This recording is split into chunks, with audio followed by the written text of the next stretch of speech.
Na última semana, a visita do Ayatollah xiita Moshe Naraki ao Brasil preocupou autoridades políticas e religiosas. Ele participou de uma palestra no evento Os Muçulmanos e o Enfrentamento ao Terrorismo Radical, organizado pelo Centro Islâmico do Brasil. A preocupação com esta presença em nosso país é o fato dele propagar discursos de ódio contra Israel e diferentes minorias. Por ser um tema relevante, o programa Gente que Fala da TV Aberta promoveu um debate ao vivo entre representantes da comunidade judaica e especialistas. Veja como foi.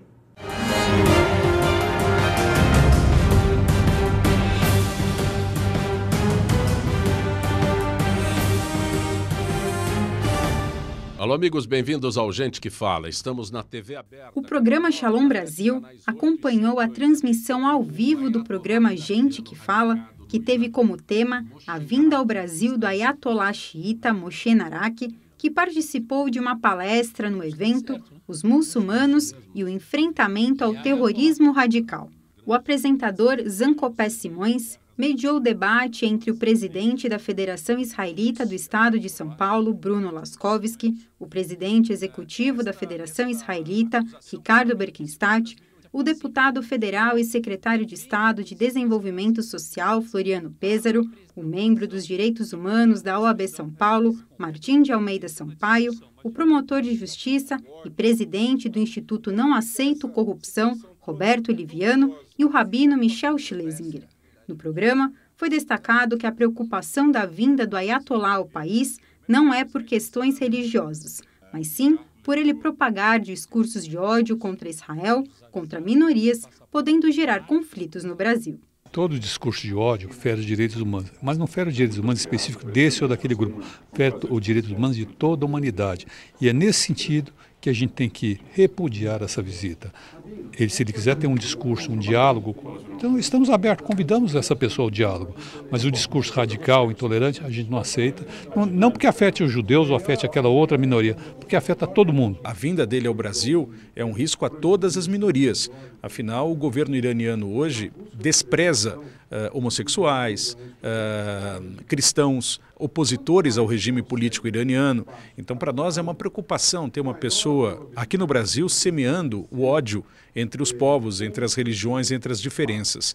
A gente espera que isso seja apenas um ponto e que não volte a ocorrer discursos deste nível aqui no Brasil, porque aqui é um exemplo de como se convivem as diferenças com respeito. Um debate excelente. Um agradecimento à TV Aberta, ao Marcel, ao Zancopé, enfim, todos que participaram disso. Mas é isso, esse não é um discurso isolado, esse é o discurso de uma teocracia. Então, sendo uma teocracia, isso é discurso oficial de Estado. E esse é um discurso oficial de Estado, que é um discurso antidemocrático, um discurso contra minorias e num momento de Brasil que a gente tem um tecido que obviamente oportuniza, né? Um tecido que está um pouco fragmentado. Então é muito preocupante sim. Nossa mensagem de preocupação não é contra essa ou aquela comunidade, é contra o fanatismo. Nós temos o privilégio de viver no Brasil uma situação em que as diferentes comunidades religiosas se respeitam, convivem em paz.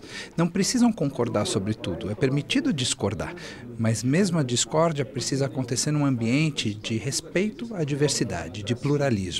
E nós temos a felicidade de ter isso no Brasil. Temos que exportar esse know-how e não, no lugar disso, importar qualquer tipo de conflito que aconteça fora. Durante o debate, foi ressaltado que no Brasil existe diálogo interreligioso e cultura de paz. Dessa forma, qualquer tipo de fanatismo e propagação de ódio deve ser condenada. O rabino Michel Schlesinger, em conjunto com representantes das religiões cristã e islâmica, emitiram uma declaração contra a vinda do Ayatollah. A sociedade brasileira é a sociedade do pluralismo, né? Nós, religiosos, temos um diálogo absolutamente de confiança. O cardeal arcebispo de São Paulo, Dom Odilo, o Sheikh Hossam El Bustani, e eu nos encontramos uma vez por mês e conversamos sobre diversos assuntos e condenamos manifestações fanáticas de onde quer que elas venham. Quando coptas foram massacrados no Egito, nós fizemos questão também de escrever uma declaração. Não importa que eram cristãos e não judeus, E se forem muçulmanos também massacrados? A gente é contra qualquer processo de islamofobia. A gente acredita que todas as religiões devem ser respeitadas e todas visam, né, o bem, visam ter um sistema de valores do bem. O que a gente não quer, o que a gente não gosta é de radicalismo. Outro aspecto discutido foi a entrada do Ayatollah no país sem que houvesse nenhuma restrição e o fato dele ter discursado contra Israel, os Estados Unidos e minorias durante a palestra que participou no Brasil.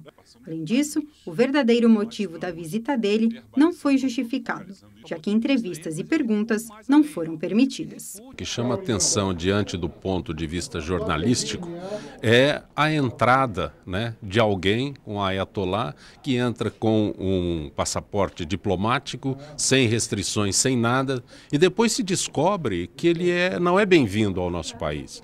Ele vem pregar a discórdia, ele vem pregar exatamente aquilo que nós não queremos. Nós, no Brasil, queremos a convivência pacífica que sempre aconteceu aqui. Não é algo corriqueiro impedir a entrada de pessoas no país, até porque, pelo que se sinaliza, o Ayatollah ele integra o Estado iraniano. Então não existe um instrumento jurídico, ao que tudo indica, que impeça o seu ingresso no país. O que chama atenção é a sua atitude, é a sua postura estranha diante destes pontos de interrogação. Monitoramos a presença dele, pedimos à Polícia Federal que fizesse esse monitoramento, que acompanhasse, porque nós temos a desconfiança de que, dado que era um evento privado, havia um discurso de ódio, não só contra os judeus e Israel, mas um discurso de ódio que estava sendo disseminado. Até porque, como disse, foi uma reunião secreta, uma reunião em que não se permitiu a entrada ou acompanhamento de ninguém que não fosse convidado do próprio Centro Islâmico Xiita do Brasil. Então, nós ficamos preocupados com a presença.